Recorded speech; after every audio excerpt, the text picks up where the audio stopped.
Hello আমার প্রিয় বন্ধুগণ, সকলে কেমন আছো? আজকে একটা আমি কি বলে, আমরা তো অনেক কিছুরই গরমের মধ্যে টক জাতীয় জিনিস বলো, তারপরে আমের জুস বলো, তারপরে লেবুর রস মানে শরবত বলো, তারপরে আখের রস বলো, সব কিছু খেয়ে দেখেছি, ডাবের জল সব কিছু খেয়ে দেখেছি, তাই না?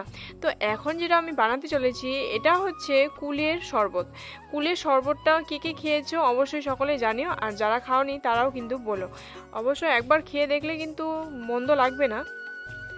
তো প্রথমে আমি রেখে দিয়েছিলাম এইগুলো, মানে কিছুদিন আগে যখন কুল হয়েছিল গাছে, তো কুলগুলোকে শুকোতে দিয়ে রেখে দিয়েছিলাম। তো ওইগুলোকে এখন কিছুক্ষণ 2-4 মিনিট ভিজিয়ে রেখে, মানে নোংরাগুলো যাতে চলে যায়, তারপরেই কিন্তু আমি ওইগুলোকে জলের থেকে তুলে ওগুলোকে ভালো করে আবার ধুয়ে নিয়েছি। 2-3 বার করে ধুয়ে নেওয়ার পরে এখন দেখো আমি এখানে নুন আর একটু লঙ্কা গুঁড়ো আর একটুখানি একদম মানে এটা কি বলে বিট লবণ, ওটা দিয়েছি। আর কিচ্ছু দেওয়ার দরকার নেই, এটুকু দিয়ে তারপর ঠান্ডা জল দিয়ে দেওয়ার পরে এটাকে ভালো করে একদম খোসাগুলো ছাড়িয়ে নিতে হবে। তারপরে খোসাগুলো ছাড়ানোর পরে একদম যখন জিনিসটা মিশমিশা হয়ে যাবে তখন কিন্তু এটাকে আবার ভালো করে কিন্তু ছাঁকনি দিয়ে ছাঁকতে হবে।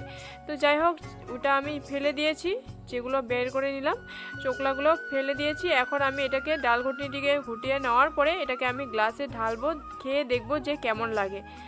পড়েই যাচ্ছিল, করার কিছু নাই, বাড়িতে খাবো তাই তো। ইয়াম্মি, টেস্টি একেবারে।